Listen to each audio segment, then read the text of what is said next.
Vacinação no Ceará. Você lembra dos gestores suspeitos de furar a fila da vacina? A gente te mostra hoje como estão as investigações.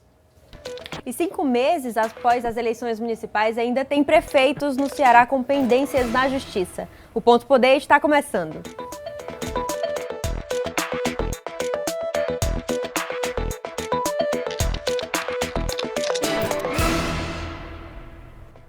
Olá, muito boa noite. O Ponto Poder desta terça-feira está no ar e a gente começa o programa de hoje te fazendo uma pergunta.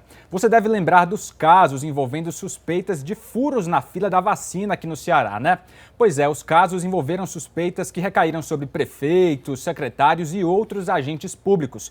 Mas o Ministério Público está de olho e segue investigando em muitos municípios cearenses. Quase 4 meses depois da primeira dose da vacina contra a Covid-19 ter sido aplicada no Ceará, algumas dessas cenas seguem sem explicação. Ao todo, 44 municípios têm gestores públicos na mira do Ministério Público Estadual por suspeita de furar a fila da vacinação. Os casos envolvem desde servidores e secretários a prefeitos e vices. Em algumas cidades, como Jijoca de Jericoacoara, Eusébio, Aquiraz e Guaraciaba do Norte, os prefeitos estiveram entre os primeiros vacinados. Nessas cidades, apenas em Jijoca houve um acordo. O prefeito Lindbergh Martins se retratou com a população, mas teve que pagar multa de R$ 62 mil. Já em Eusébio e Aquiraz, pai e filho, que são prefeitos, também entraram na lista de investigados. Acilon e Bruno Gonçalves são médicos e alegam atuar na linha de frente do combate à Covid-19.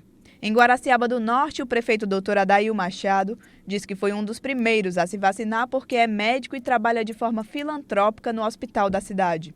Hoje, ele também se retrata com a população. Eu sou médico e estou prefeito de Guaraciaba do Norte.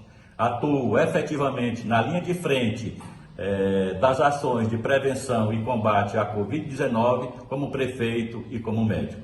Fiz uso da vacina no primeiro lote que veio para o município por achar que me enquadrava no público-alvo, já que fora destinada para os profissionais da linha de combate. Faço aqui humildemente uma retratação pública e reitero o meu compromisso com a legalidade. Quem furar a fila da vacinação contra a Covid-19 pode ser denunciado por crime de improbidade administrativa, falsidade ideológica e abuso de autoridade. Segundo o Ministério Público, o tipo de crime será definido de acordo com a posição que a pessoa ocupa e se ela utilizou do seu cargo na gestão pública para se favorecer ou favorecer algum aliado ou parente. E eles podem responder e acabar com indisponibilidade dos direitos políticos, demissão dos seus cargos públicos, proibição de contratar com a administração e também caracterização de crime e da cadeia.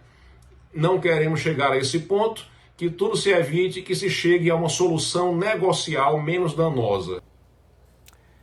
Bom, é isso. Vamos às respostas. Por meio de nota, o prefeito do Eusébio reafirmou que tomou a vacina como profissional da saúde da linha de frente e não como prefeito. Os prefeitos de Guaraciaba do Norte e também de Jijoca de Jericoacoara já se retrataram, como a gente mostrou aí na reportagem. Já a prefeitura de Aquiraz não respondeu até a veiculação desse programa. A gente espera, claro, ainda a essa resposta. E é isso. O que a gente espera, na verdade, é que se errou, tem que admitir o erro e não errar mais, porque é um assunto muito sério. Exatamente, a gente segue acompanhando, vendo o esclarecimento desses casos, o que for confirmado como irregularidade, que seja punido e, acima de tudo, está sempre a transparência. A gente precisa, claro, estar sempre acompanhando os dados da vacinação e toda a movimentação do poder público. É um dever nosso também, enquanto cidadãos, e vamos acompanhar como estão os números da vacinação aqui no estado. Os números que a gente tem recentes, mais atualizados.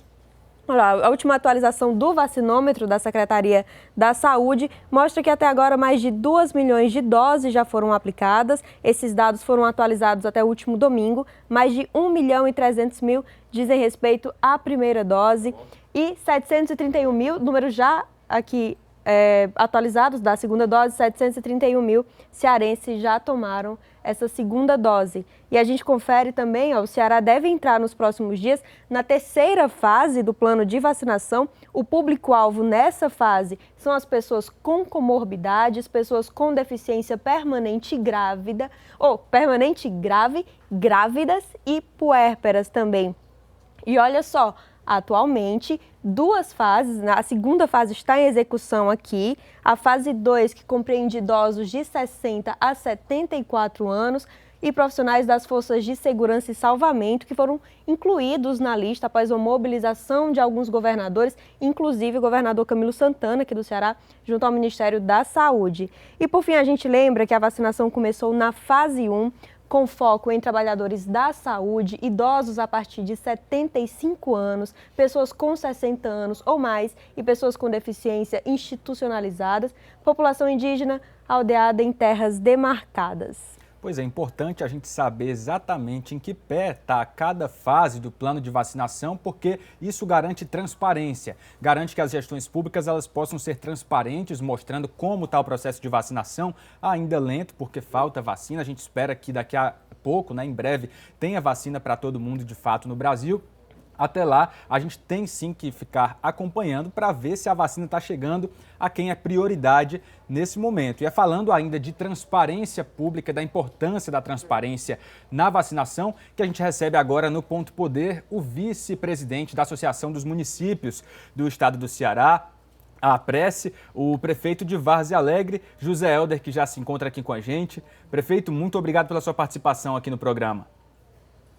Eu que agradeço, Will, a oportunidade de estar aqui para levar as informações através da APRESSE para todos os participantes deste programa. Prefeito, a gente começa falando sobre a vacinação, A gente está falando já desse assunto, de como é que os municípios estão conseguindo executar os seus planos municipais de vacinação e como a transparência é importante para evitar aí que haja furada de fila ou que a vacina não chegue a quem deve chegar. Como é que a APRESSE tem orientado as prefeituras em relação à transparência, para que tudo seja feito da melhor forma possível, prefeito? Olha, William, a Jéssica, a gente, naturalmente, diante de um momento tão difícil de calamidade da saúde pública de todo o universo, toda a humanidade, requer de nós que somos líderes, prefeitos, e da nossa associação, exatamente fazer a recomendação para que seja cumprida toda a orientação do Ministério da Saúde, da Organização Mundial de Saúde e das secretarias estadual. Então, as secretarias de cada município têm feito de forma muito eficaz toda essa atividade da vacinação.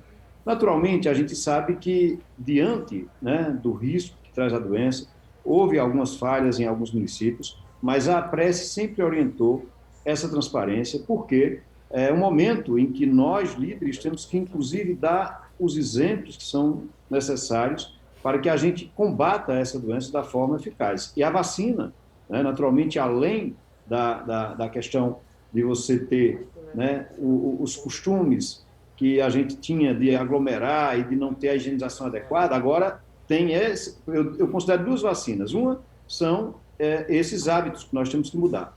Não ter aglomeração, a higienização, o uso da máscara e, por fim, a vacina, que é a imunização oficial e adequada, eficaz ainda não 100%, porque a gente tem visto aí alguns casos. Prefeito. Mas diante dessa calamidade, William, eu acho que os prefeitos, na sua grande maioria, cumpriram com o seu papel, inclusive otimizando da melhor forma possível essa ação de vacinação e imunização de todos os seus municípios cearenses.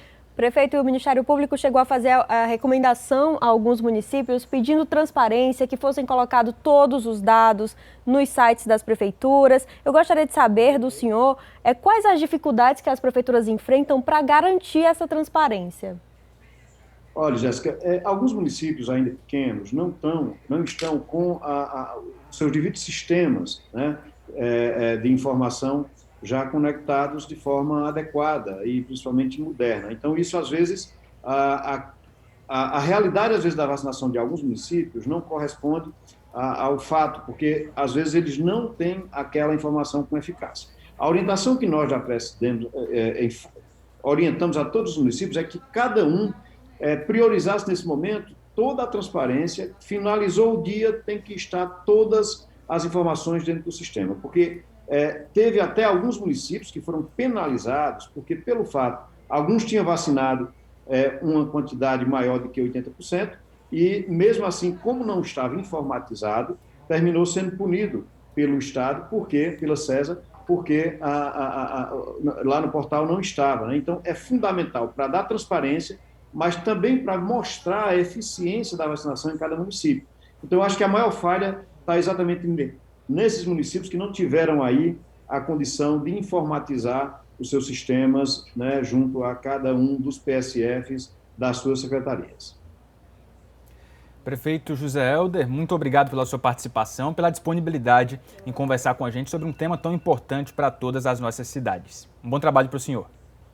Obrigado, eu que agradeço, e a gente tem que rogar a Deus para que as autoridades de saúde consigam ter aí o mais rápido possível uma solução definitiva, né, e eficaz para a gente combater esse vírus. Obrigado, boa tarde. E a gente segue falando ainda de combate à pandemia e o assunto é destaque ainda em Brasília também, onde acontece a CPI da Covid. Hoje foi entrevistado um dos ex-ministros da Saúde, Luiz Henrique Mandetta, e a repórter Flávia Rabelo conta pra gente como foi mais esse início das investigações. Nos corredores do Senado Federal, o clima já demonstrava o que vai ser o embate entre o governo e oposição nesta primeira semana de trabalho da CPI da Covid. Vamos esperar pelo menos chegar às informações para depois se debruçar em cima das informações e casos concretos correlatos, faremos tudo isso que o senhor está dizendo, senhor presidente, senador Eduardo Girão. Eu não vou me furtar a fazê-lo. Não espere de mim outro procedimento. Depois de ouvir Luiz Henrique Mandetta e Nelson Teich, os senadores agora se preparam para o depoimento mais importante da semana, o ex-ministro Eduardo Pazuello. A audiência está marcada para esta quarta-feira aqui no Congresso Nacional. Mas a expectativa foi quebrada no fim da manhã. O ministro Eduardo Pazuello, por ironia do destino, informou à CPI da Covid que teve contato com pessoas contaminadas e entrou em quarentena. Por isso, pediu adiamento. Os ex-ministros foram ouvidos na condição de testemunhas com o compromisso de dizer a verdade sobre o risco de incorrer a crime de falso testemunho. O primeiro depoimento, que durou mais de 5 horas, foi do primeiro-ministro da Saúde do presidente Jair Bolsonaro. Como era esperado, Mandetta detalhou todas as dificuldades para o enfrentamento da Covid. Se o Eric Hobsbawm for escrever o breve século XXI, ele vai começar pela grande pandemia. O vírus se transformou num ataque global, mundial, e não há nenhum raciocínio individual que prevaleça sobre o raciocínio coletivo. 2 senadores do Ceará integram a comissão parlamentar, Eduardo Girão, do Podemos, e Tasso Gereissati, do PSDB. Só uma correção, hoje foi ouvido apenas o ex-ministro da Saúde, Luiz Henrique Mandetta. Nelson Teich deve prestar esclarecimentos amanhã e Eduardo Pazuello ainda aguarda uma nova data. É isso, e quem também acompanhou o início dos trabalhos das investigações lá na CPI foi a repórter Luana Barros, que conversa com a gente agora direto da redação do Sistema Verdes Mares. Oi, Luana, seja muito bem-vinda ao Ponto Poder. Como é que foi o clima hoje nesse início das investigações e o que a gente pode esperar de uma semana que promete ser tão movimentada? Olá, Jéssica. Olá, William. Boa noite a todos que estão nos assistindo, né? Bem, a semana começa movimentada sim, continuará, mas vai ser um pouco menos movimentada do que o previsto pelos senadores, né?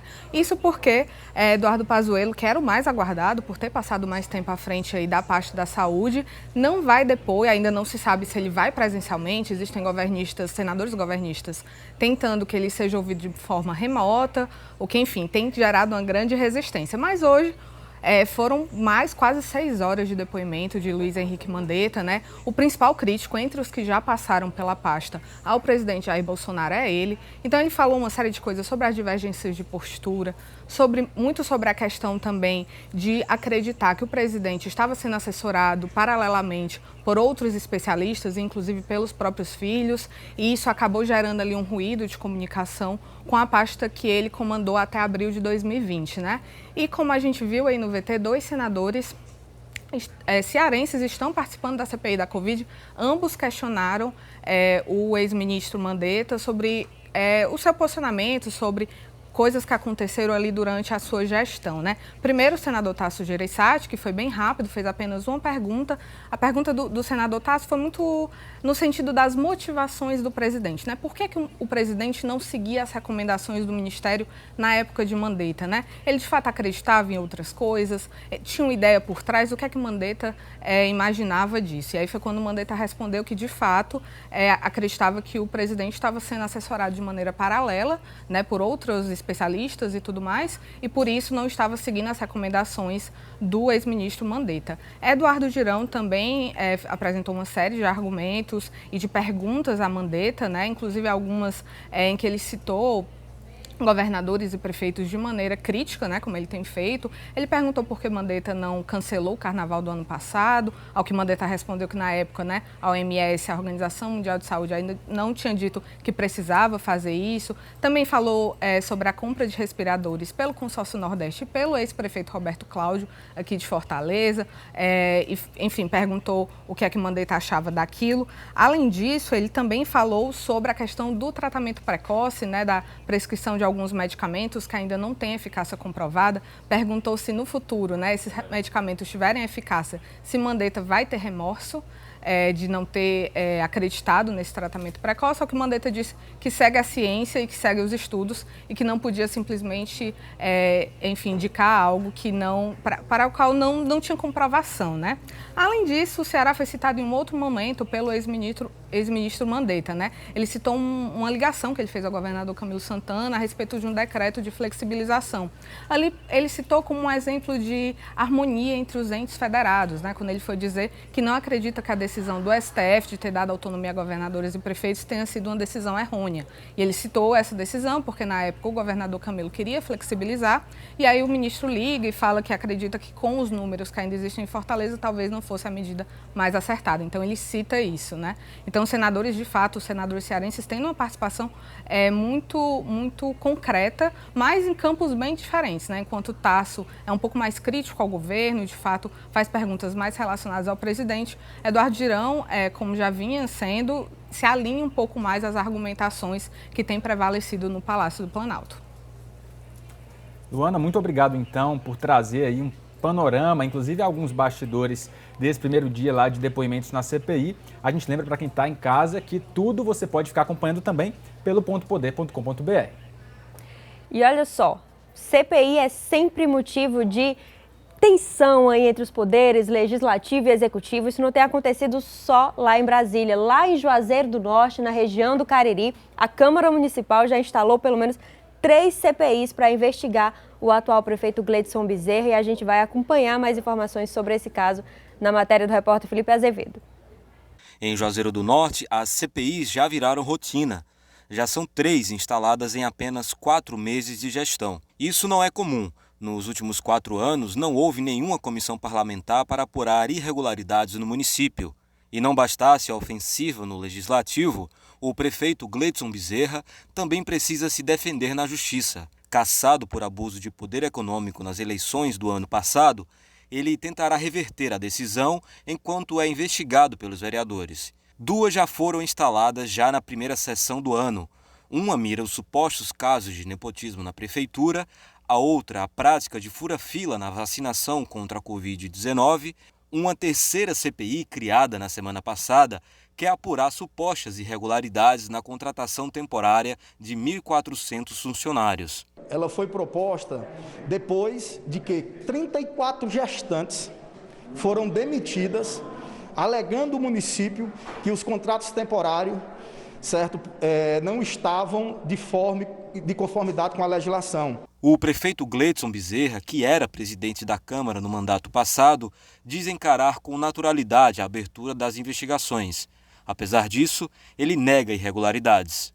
Quando eles abriram uma CPI para investigar o fura-fila, os nossos trabalhos estão sempre em paralelo com o Ministério Público, informando ao Ministério Público aquilo que está sendo desenvolvido em nosso município. Quando eles falam em CPI para investigar os contratos temporários, hoje todo cidadão pode acompanhar na própria internet, está lá a um clique, todas essas informações, assim como também nós estamos fazendo o termo de ajustamento de conduta com o Ministério Público, estamos trabalhando com os órgãos de controle. Além das questões técnicas que podem motivar uma CPI, há também os componentes políticos. Se antes a grande maioria da Câmara era aliada do prefeito, agora apenas 7 dos 21 vereadores fazem parte da base do atual governo.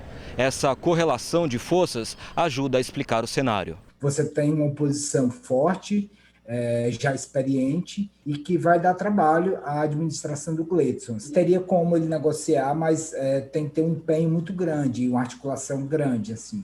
E caso ele negocie, vai ser difícil conseguir implementar a sua agenda e conseguir fazer uma gestão minimamente estável até o final do mandato. Bom, o Ponto Poder agora faz uma pausa rápida. Daqui a pouco a gente vai falar dos municípios que ainda têm prefeitos com pendências na Justiça. Não sai daí.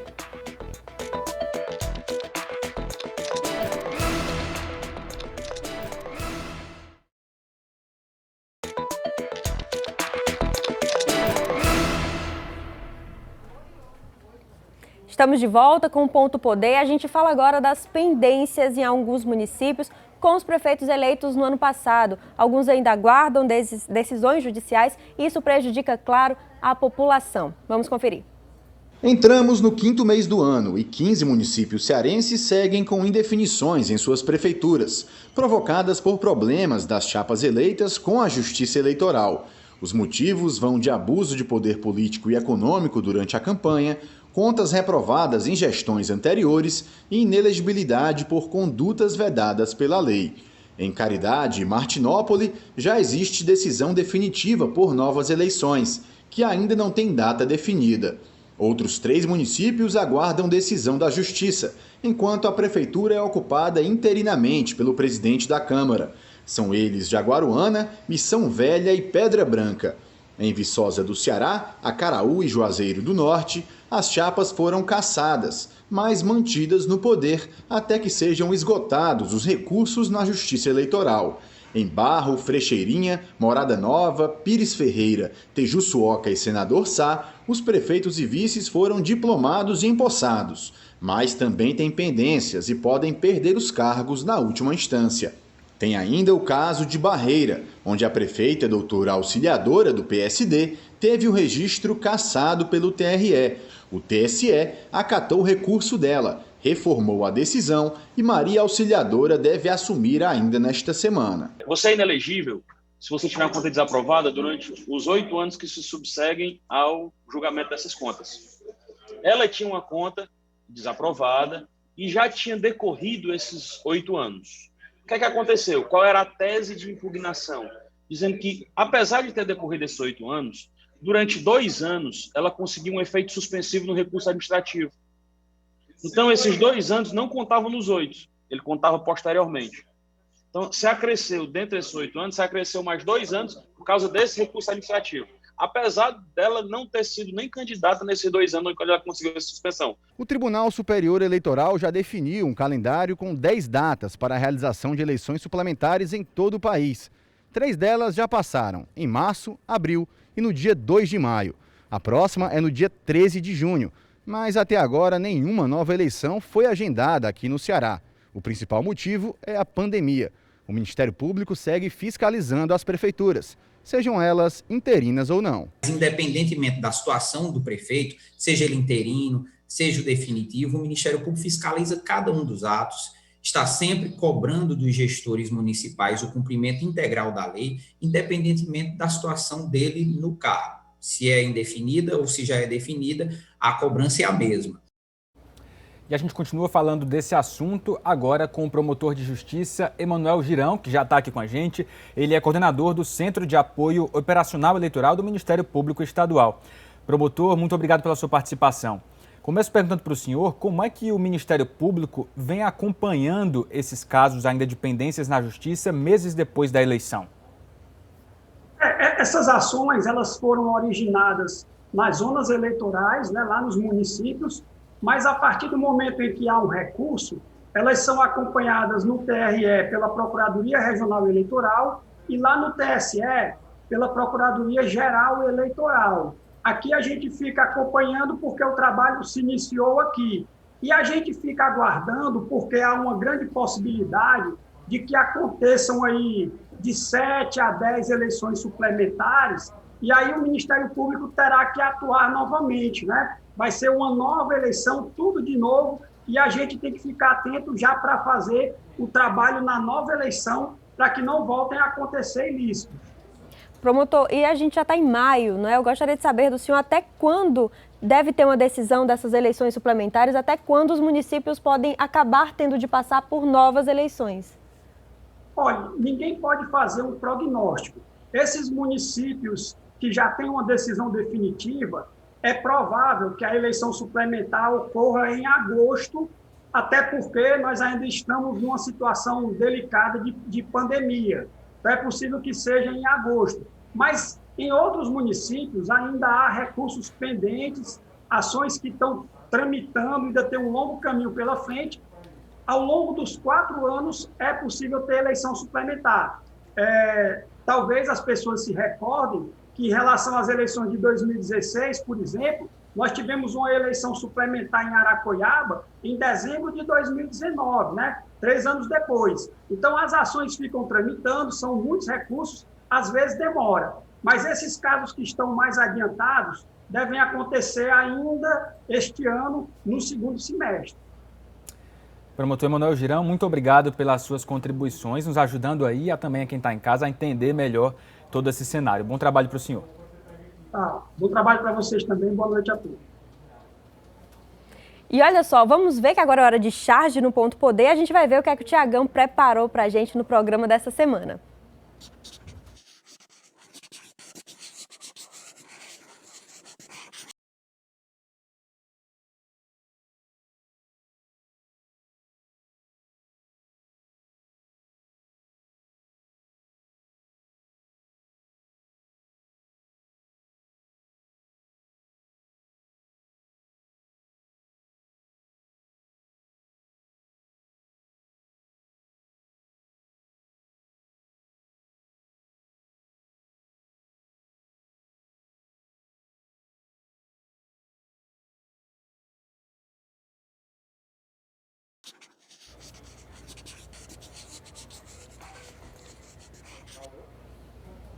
E olha só, você pode acompanhar o programa no canal do Ponto Poder no YouTube, no pontopoder.com.br, e a gente tem um encontro na próxima semana. A gente vai ficando por aqui. Até terça-feira que vem. Uma boa noite para você.